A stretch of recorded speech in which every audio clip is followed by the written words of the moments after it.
जय हिंद, नमस्कार। देखो, पाइथागोरियन ट्रिपलेट का वीडियो बहुत हाई डिमांड पर आप लोगों के लिए लाया गया है, क्योंकि ये अक्सर लड़कों को प्रॉब्लम होती है क्षेत्रमिति, ज्यामिति, अलजेब्रा के क्वेश्चंस में, जहाँ की पाइथागोरियन ट्रिपलेट के हेल्प से क्वेश्चन को आप देखते के साथ सॉल्व कर सकते हैं विद इन सेकेंड्स।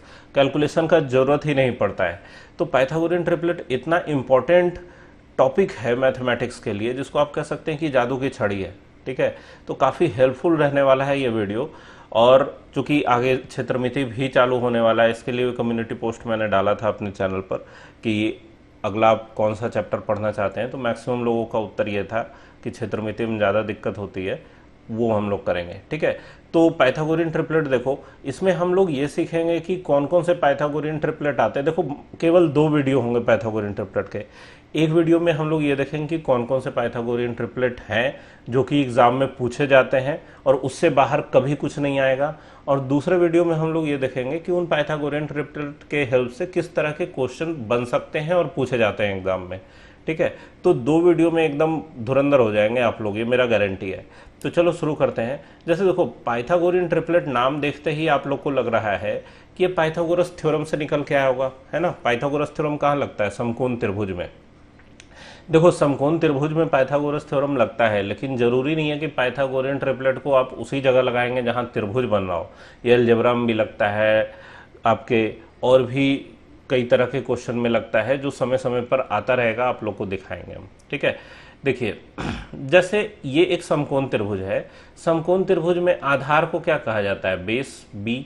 लंब को कहा जाता है परपेंडिकुलर पी, और हाइपोटेनस को कहा जाता है कर्ण एच। ठीक है, कर्ण को हाइपोटेनस कहा जाता है। तो पाइथागोरस थ्योरम ये बोलता है कि लंब का वर्ग जोड़ आधार का वर्ग कर्ण के वर्ग के बराबर होता है। यही पाइथागोरस फॉर्मूला है ना। पढ़े होंगे आप लोग कहीं ना कहीं बचपन में। तो देखो, जहां भी 2 संख्याओं के वर्गों का योग एक तीसरी संख्या के वर्ग के जैसा नजर आने लगेगा, वहां पे हम लोग पाइथागोरियन ट्रिपलेट धड़ल्ले से यूज करेंगे, चाहे किसी भी चैप्टर का सवाल क्यों ना हो। ठीक है, तो अभी हम लोग देखेंगे किस किस तरह के क्वेश्चन पूछे जाते हैं, कौन कौन से पाइथागोरियन ट्रिपलेट है, पहले तो ये हम लोग देखेंगे। ठीक है, तो चलो शुरू करते हैं। पाइथागोरस थ्योरम जो है, पाइथागोरियन ट्रिपलेट कैसे कैसे है। जैसे देखो, एक पहला पाइथागोरियन ट्रिपलेट है 3 4 5। ठीक है, 3 4 5, जब भी आपको 3 और 4 दिखे तो तीसरा साइड 5 आएगा। इस बात का बहुत ज़्यादा चांस है, क्योंकि अक्सर 2 संख्याओं के वर्गों के योग के बराबर तीसरा वाला भुजा आपको दिया रहता है। जरूरी नहीं है कि 5 ही आए, हो सकता है 4.5 भी आए, लेकिन जहां समकोण त्रिभुज टाइप का चीज नजर आएगा वहां पे आपको 5 मिलेगा ही मिलेगा। त्रिभुज के तो बहुत से कॉम्बिनेशन बन सकते हैं ना। 3 4 है तो हो सकता है इस तरह का बन जाए, 3 4 4.5 भी बन जाए। लेकिन जब ये 4.5 बनेगा तो समकोण त्रिभुज नहीं होगा। समकोण त्रिभुज होने के लिए तीसरा भुजा क्या होना चाहिए? 5 होना चाहिए।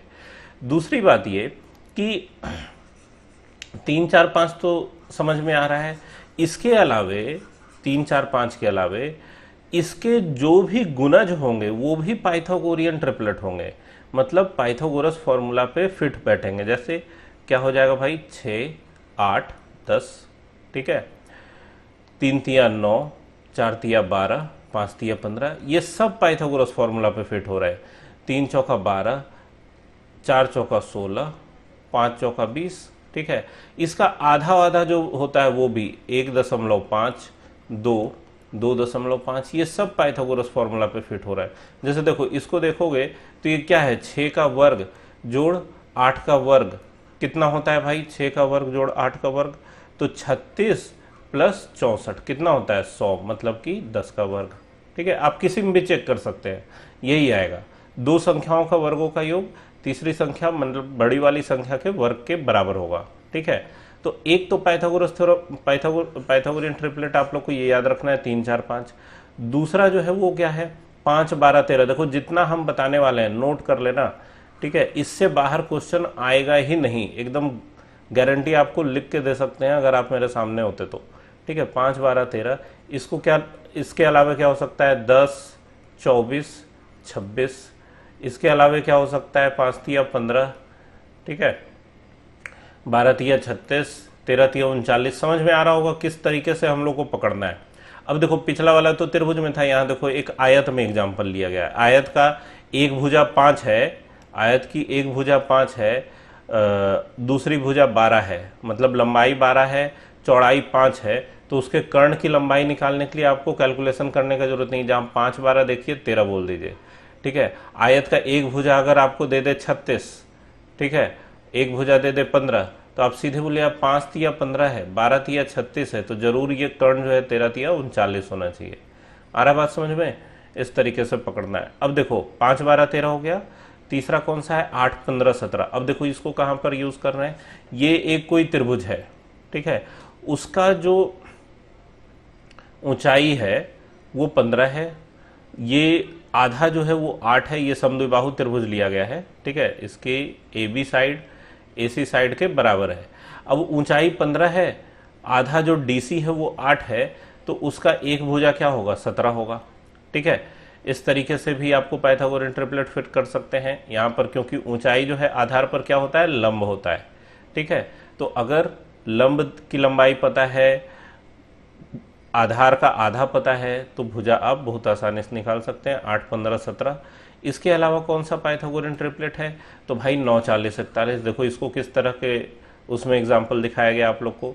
जैसे ये एक क्या है? रोम्बस। रोम्बस मतलब क्या होता है? समचतुर्भुज, ठीक है, समचतुर्भुज,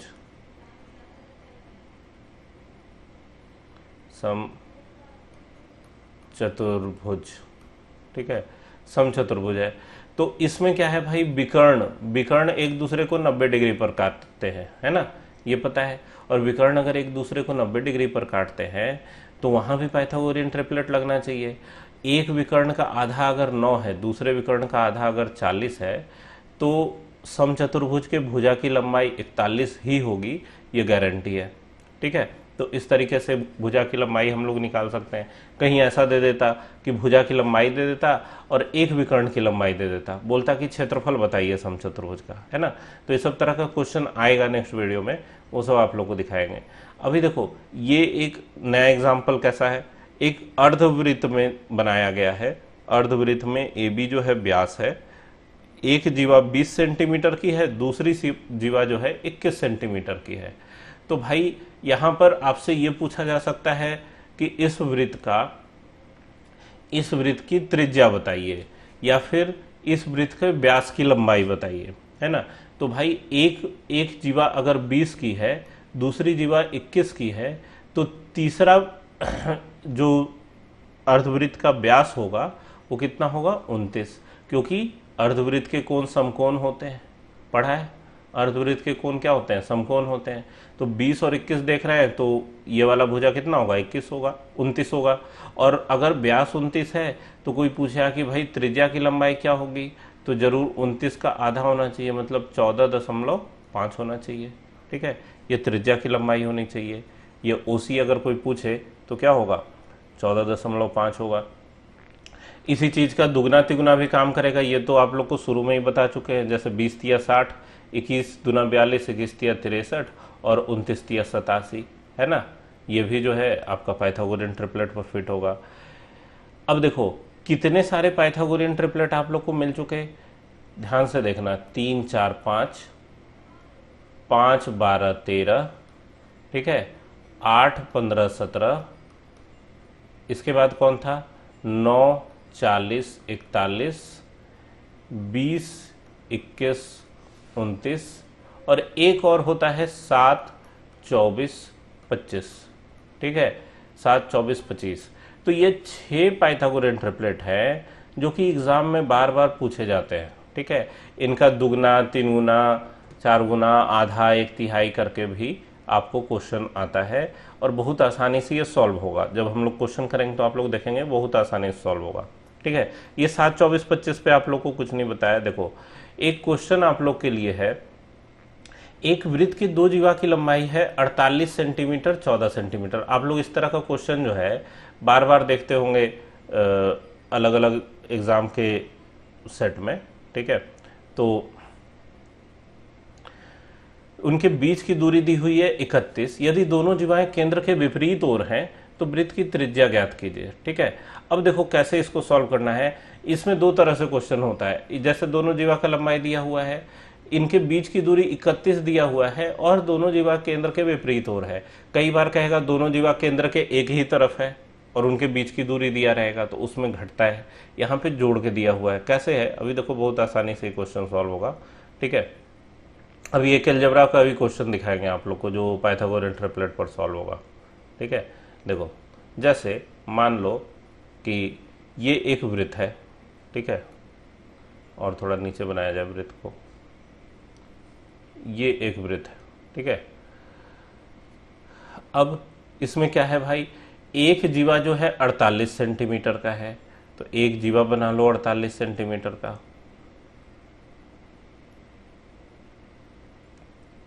एक जीवा है भाई 48 सेंटीमीटर का, दूसरा है 14 सेंटीमीटर का, तो एक जीवा 48 सेंटीमीटर का इधर बना लो, दूसरा जीवा जो है वो 14 सेंटीमीटर का है, और दोनों क्या है, केंद्र के विपरीत ओर है। ये केंद्र है, ठीक है, ये केंद्र है, इसके विपरीत ओर है दोनों, यहाँ पर कहीं केंद्र होगा। अब इनके बीच की दूरी क्या कह रहा है, 31 है। ठीक है, बीच की दूरी कैसे निकलती है, बीच की दूरी ऐसे होनी चाहिए, यहाँ से केंद्र से होते हुए सीधा। ठीक है, देखो इस तरह का क्वेश्चन जो आता है ना, आप लोग देखोगे कि काफ़ी लंबा चौड़ा इसका सॉल्यूशन रहता है, चाहे किसी भी किताब में हो। ठीक है, लेकिन मेरे तरीके से आप लोग सॉल्व करेंगे तो बहुत आसानी से सॉल्व होगा, बहुत अच्छे से सॉल्व हो जाएगा। ठीक है, अब देखो इसमें क्या कहा जा रहा है कि इनके बीच की दूरी 31 है। पहले तो ये देखिए कि एक जीवा दिया हुआ है 48, केंद्र से जो जीवा पर लंब आता है वो जीवा को समद्विभाजित करता है, मतलब यहाँ क्या दिख रहा है 24 और इधर दिख रहा है 24। ठीक है, और यहाँ पर दूसरा जीवा जो है वो 14 है, तो वो कितना होगा 7 और 7 में बटेगा, जीवा समद्विभाजित होगा। अब यहाँ पर केंद्र से अगर इसके इस बिंदु को मिलाओगे, ठीक है, तो ये क्या बनेगा, इसका त्रिज्या। ठीक है, ये बनेगा त्रिज्या, और यहाँ भी केंद्र से अगर इस वृत्त के इस बिंदु को मिलाएंगे तो वो भी बनेगा त्रिज्या। त्रिज्या की लंबाई तो हर हाल में बराबर होती है। अब देखो यहाँ पर जब भी आप देखेंगे, ठीक है, जब भी इस तरह का क्वेश्चन आएगा तो आपको ध्यान ये रखना है कि ये बीच वाली दूरी जो है वो 24 और 7 31 यहाँ जोड़ के दिया हुआ है। ठीक है, जोड़ के दिया हुआ, क्योंकि केंद्र के दोनों तरफ है ना, तो इसलिए जोड़ के दिया हुआ है, तो जरूर ये वाला 24 यहाँ होगा। ठीक है, और ये वाला 7 जो है ये यहाँ होगा। ठीक है, तभी 24 7 31 बनेगा। ये बनाने का तरीका आप लोगों को बता रहे हैं कैसे क्वेश्चन पकड़ना है।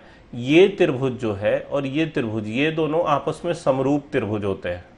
ठीक है, ये दोनों आपस में क्या होते हैं, समरूप त्रिभुज होते हैं। तो ये 24 7 31 हो गया, ये 7 हो गया। अब जब 7 और 24 देखेंगे तो 7 24 जहां देख रहे हैं समकोण त्रिभुज बन रहा है, तो त्रिज्या की लंबाई क्या हो जाएगी, 25 सेंटीमीटर। आंसर कौन हो गया, ऑप्शन नंबर बी।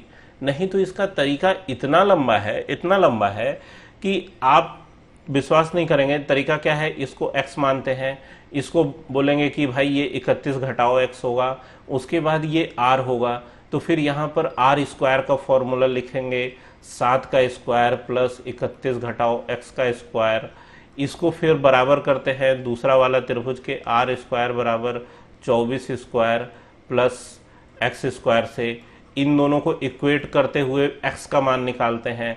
उसके बाद जब x मिलता है तब जाके फिर उसमें पाइथागोरस फॉर्मूला लगा के ये 25 निकालते हैं। लेकिन जब भी इस तरह का क्वेश्चन नजर आए आप लोग 10 सेकंड के अंदर उसको उड़ा देंगे डाटा देखते के साथ। एक क्वेश्चन देखो अलजेब्रा का किस तरह का पूछा हुआ क्वेश्चन है।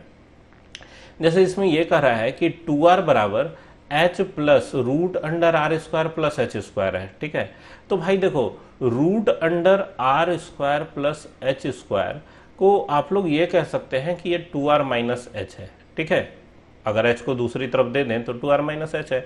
और देखो दो संख्याओं के वर्गों का योग, दो संख्याओं के वर्गों का योग का वर्गमूल जो है वो ऐसा सीधा साधा नंबर बिना रूट वाला तभी मिलेगा जब अंदर वैसी संख्याएं हों जिनका वर्गों का योग जो है उसका वर्गमूल निकल आए बहुत आसानी से। मतलब अंदर ये r square plus h square जो है ये जरूर किसी नंबर का पूर्ण वर्ग होना चाहिए, तभी तो उसका वर्गमूल ऐसा सीधा सीधा आएगा बिना रूट वाला।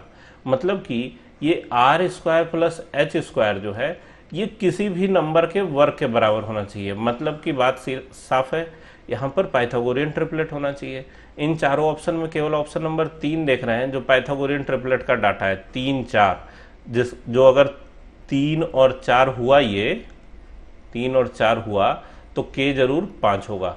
नहीं, 3 4 5 पाइथागोरियन ट्रिपलेट है तो ये के जरूर 5 होगा।